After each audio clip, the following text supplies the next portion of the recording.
अगस्त 2016 में एक पाकिस्तानी लॉयर की जानिब से सुप्रीम कोर्ट में ये अपील दायर की गई कि इस वक्त मौजूदा आर्मी चीफ जनरल राहील शरीफ को, जो कि रिटायर होने वाले हैं, उनको फील्ड मार्शल का ओहदा दिया जाए, यानी उन्हें 5 स्टार जनरल बना दिया जाए। लेकिन ये ओहदा उन्हें ना दिया जा सका और वो 4 स्टार जनरल के तौर पर ही रिटायर हो गए। लेकिन मई 2025 में जनरल आसिम मुनीर अयूब खान के बाद जो दूसरे जनरल हैं जो 5 स्टार जनरल बने हैं, यानी उन्हें फील्ड मार्शल का ओहदा दिया गया और अब से वो फील्ड मार्शल आसिम मुनीर कहलाएंगे।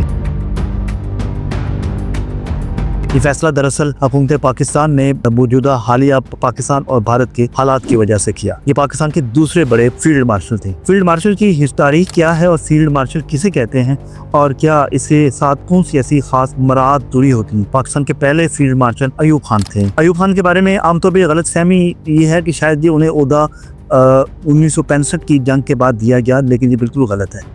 ऐसा नहीं है। दरअसल उन्होंने ये ओहदा अक्टूबर सन 1959 में उन्होंने खुद ही ये ओहदा इख्तियार कर लिया और फौज से वो रिटायर हो गए। फील्ड मार्शल दरअसल रिटायरमेंट के बाद भी फौज की लिस्ट में शामिल रहते हैं और उन्हें तकरीबन आधी तनख्वाह दी जाती है। लेकिन उन्होंने अपने आप को फील्ड मार्शल का ओहदा किस खिदमात के सिले में दिया, इस हवाले से हम थोड़ी सी आगे बात करते हैं। उसके पीछे एक बहुत बड़ी दर्दनाक सूरत हाल है जिसकी वजह से पाकिस्तान में पहला मार्शल लॉ लगा। दरअसल 20 सितंबर 1958 को सिकंदर मिर्जा ने ये ऑर्डिनेंस पास किया कि जो सरकारी वकील मुकर्रर होंगे वो असेंबली के अंदर अपनी रुकनीत भी बरकरार रख सकते हैं। असल में उसका मकसद ही यही था कि बंगाल के अंदर अपनी हुकूमत को बरकरार रखा, जिसमें अवामी लीग भी मुस्लिम लीग की इत्तेहादी थी। लेकिन अगले ही रोज यानी 21 सितंबर 1958 को असेंबली की जैसे कार्रवाई शुरू हुई तो लीडर ऑफ द अपोजिशन हाशमुद्दीन ने ये एतराज़ उठाया कि असेंबली में 6 अफराद ऐसे हैं जो कि हाल ही में सरकारी वकील मुकर्रर हुए, लिहाजा इनकी असेंबली की रुकनीत मुअत्तल की जाए।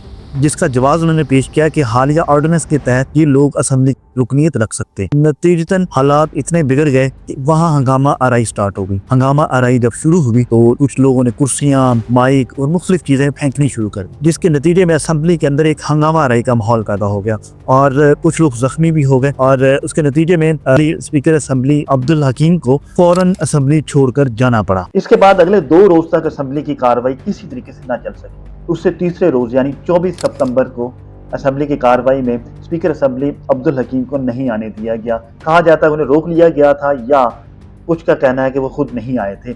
बहरहाल एक अलग बहस है। लेकिन बहरहाल उनकी गैर मौजूदगी में असेंबली की डिप्टी स्पीकर शाहिद अली पटवारी ने की। उन्होंने दोबारा इसी मामले को उठाते हुए उनकी रूलिंग को वापस किया और उनकी नाअहली को ख़त्म करके उनकी रुकनीत बहाल कर दी। अब दूसरी जानिब नतीजा ये हुआ कि इसके नतीजे में अपोजिशन हलकों में एक खलबली मच गई। उन्होंने शोर मचाना शुरू कर दिया और एहतजाज शुरू कर दिया। इसके नतीजे में इस हद तक हंगामा आराई हुई कि लोगों ने माइक, टेबल और कुर्सियां तक एक दूसरे के ऊपर फेंकी। इस हंगामा आराई में किसी ने एक पेपर वेट उठा के मार दिया और वो paper weight deputy speaker Shahid Ali के सर में लगा, जिसकी वजह से उन्हें शदीद जख्मी हो गए। उन्हें फौरी तौर पर अस्पताल मुंतकिल किया गया और असेंबली की कार्रवाई रोक दी गई। लेकिन वो जख्म इतना शदीद था कि उसके नतीजे में उनकी मौत वाक़ई होगी। लिहाजा 26 सितंबर 1958 को उनकी वफात हो गई।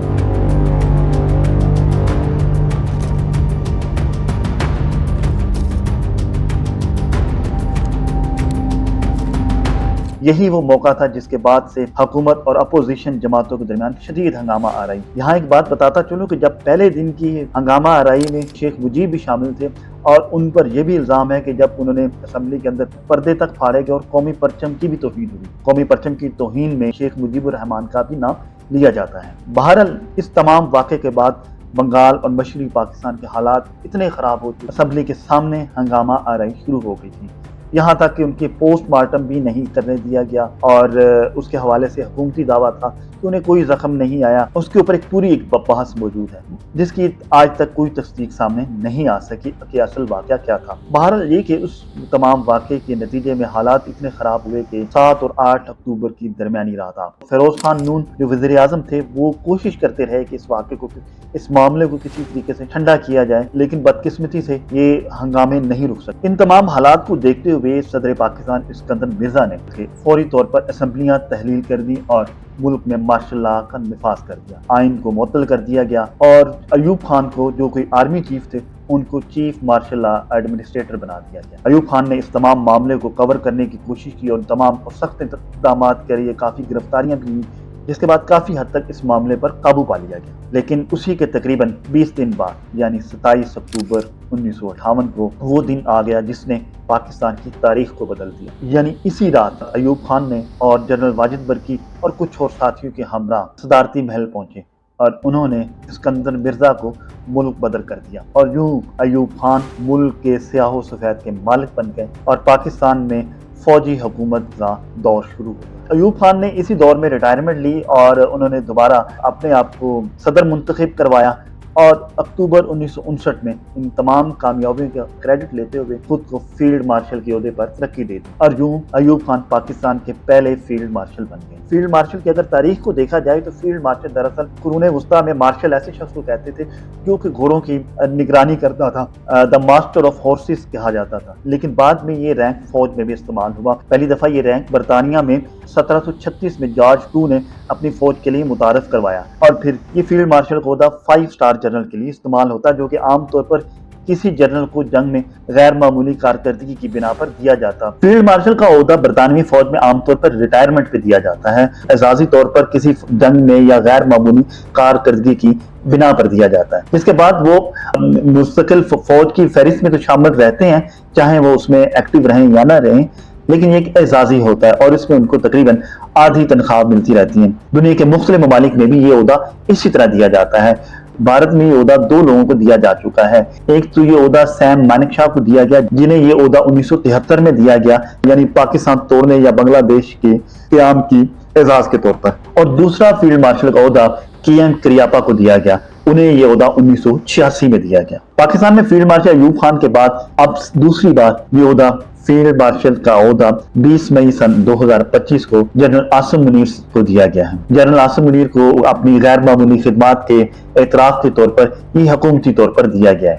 ایوب خان اور عاصم منیر صاحب میں یہ فرق ہے کہ ایوب خان نے یہ عہدہ خود سے ہی اپنے آپ کو دیا اور وہ کسی جنگ کے اختتام پر نہیں دیا گیا تھا بلکہ اپنی ایک سیاسی طور پر اپنی ایک بھاگ بٹھانے کے لیے یا کچھ سیاسی مقاصد تھے. اس حوالے سے ڈاکٹر حسن عسکری عام طور پر سے یہی لکھتے ہیں کہ یہ دراصل سیاسی مقاصد کے لیے عہدہ دیا گیا تھا نہ کہ کسی جنگ میں کوئی کامیابی یا کوئی غیر معمولی کارکردگی کی وجہ سے منتخب حکومت نے اسے دیا. لیکن عاصم منیر صاحب کو یہ عہدہ اس وقت پاک بھارت جنگ میں ایک منہ توڑ جواب دینے کے اعتراف میں دیا گیا ہے. اچھا, یہاں پاکستان اور دوسری دنیا میں فرق دیکھا جائے تو پاکستان میں فیلڈ مارشل کا عہدہ عام طور پر کسی خدمات میں نہیں بلکہ زیادہ تر جو امپلیکیشن ہے یا اس کا زیادہ تر اطلاق سیاسی طور پر ہی کیا گیا ہے.